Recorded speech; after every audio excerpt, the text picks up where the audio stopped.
Speak to you this morning in an hour of anguish for our nation.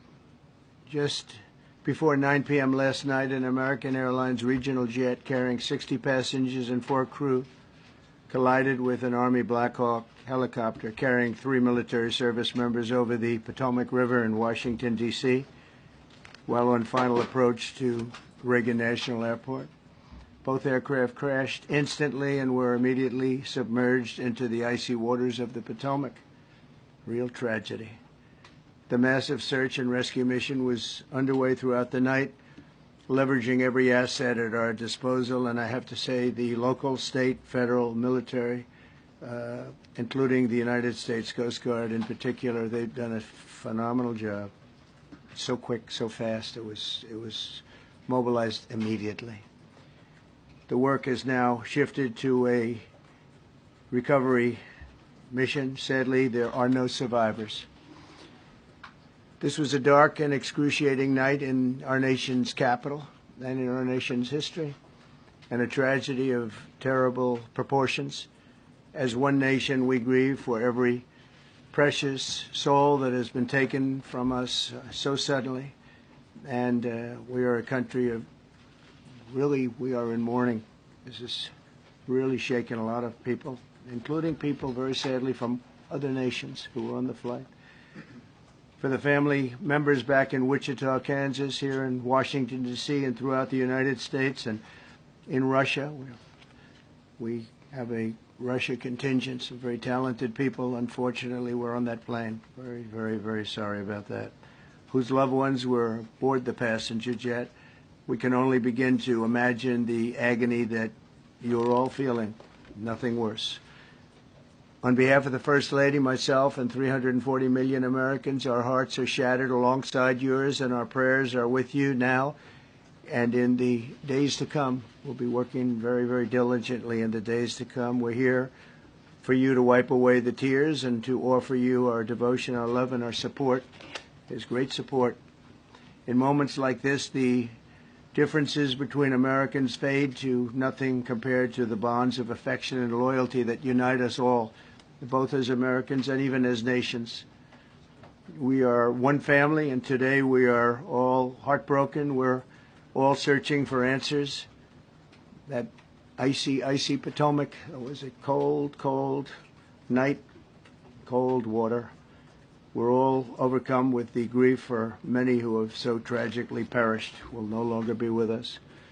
Together we take solace in the knowledge that their journey ended not in the cold waters of the Potomac, but in the warm embrace of a loving God. We do not know what led to this crash, but we have some very strong opinions and ideas, and I think we'll probably state those opinions now. Because over the years I've watched as things like this happen, and they say, well, we're always investigating, and then the investigation 3 years later, they announce it. We think we have some pretty good ideas. But we'll find out how this disaster occurred, and we'll ensure that nothing like this ever happens again. The FAA and the NTSB and the U.S. military will be carrying out a systematic and comprehensive investigation. Our new Secretary of Transportation, Sean Duffy, his second day on the job when that happened. It's a rough one. We'll be working tirelessly. He's a great gentleman. The whole group these are great people, and they are working tirelessly to figure out exactly what happened. We will state certain opinions, however. I'm also immediately appointing an acting commissioner to the FAA, Christopher Rocheleau, a 22-year veteran of the agency, highly respected. Christopher, thank you very much. Appreciate it. We must have only the highest standards for those who work in our aviation system. I changed the Obama standards from very mediocre at best to extraordinary. You remember that. Only the highest aptitude, they have to be the highest intellect and psychologically superior people were allowed to qualify for air traffic controllers. That was not so prior to getting there. When I arrived in 2016, I made that change very early on because I always felt this was a job that, and other jobs too, but this was a job that had to be superior intelligence and We didn't really have that, and we had it. And then when I left office and Biden took over, he changed them back to lower than ever before. I put safety first. Obama, Biden, and the Democrats put policy first. And they put politics at a level that nobody's ever seen, because this was the lowest level. Their policy was horrible, and their politics was even worse. So as you know, last week, long before the crash, I signed an executive order restoring our highest standards for air traffic controllers and other important jobs throughout the country. So it was very interesting. About a week ago, almost upon entering office, I signed something last week that was an executive order, very powerful, on restoring the highest standards of air traffic controllers and others, by the way. Then my administration will set the highest possible bar for aviation safety. We have to have our smartest people. It doesn't matter what they look like, how they speak, who they are. It matters intellect, talent, the word talent. You have to be talented, naturally talented geniuses.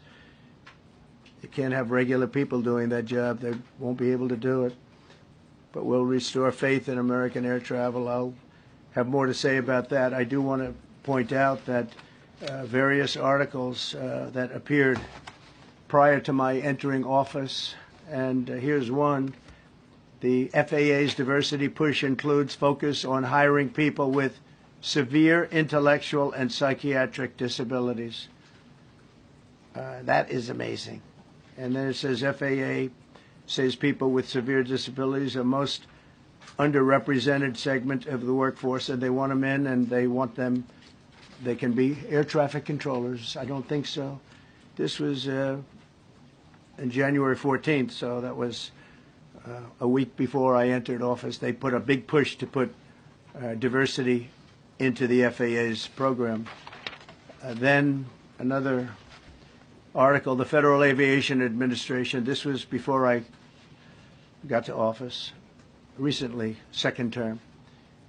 The FAA is actively recruiting workers who suffer severe intellectual disabilities, psychiatric problems, and other mental and physical conditions under a diversity and inclusion hiring initiative spelled out on the agency's website. Can you imagine? These are people that are, I mean, actually their lives are shortened because of the stress that they have. Brilliant people have to be in those positions, and their lives are actually shortened, very substantially shortened, because of the stress, where you have many, many planes coming into one target, and you need a very special talent and a very special genius to be able to do it. Targeted disabilities are those disabilities that the federal government, as a matter of policy, has identified for special emphasis in recruitment and hiring.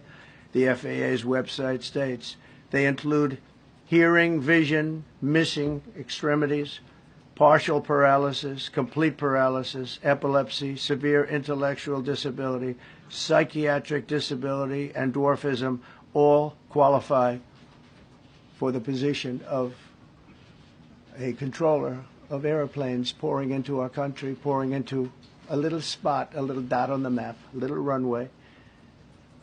The initiative is part of the FAA's diversity and inclusion hiring plan. Think of that. The initiative is part of the FAA's diversity and inclusion hiring plan, which says diversity is integral to achieving FAA's mission of ensuring safe and efficient travel. I don't think so. I think it's just the opposite.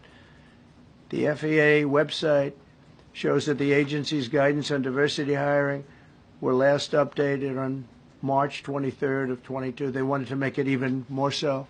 And then I came in, and I assume maybe this is the reason. The FAA, which is overseen by Secretary Pete Buttigieg, a real winner. That guy's a real winner. Do you know how badly everything's run since he's run this Department of Transportation? He's a disaster. He was a disaster as a mayor. He ran his city into the ground, and he's a disaster now. He's just got a good line of bullshit. The Department of Transportation is government agency charged with regulating civil aviation. Well, he runs it 45,000 people, and he's run it right into the ground with his diversity. So I had to say that it's terrible. Then it's a group within the FAA, another story, determined that the workforce was too white, that they had concerted efforts to get the administration to change that and to change it immediately. This was in the Obama administration just prior to my getting there. And we took care of African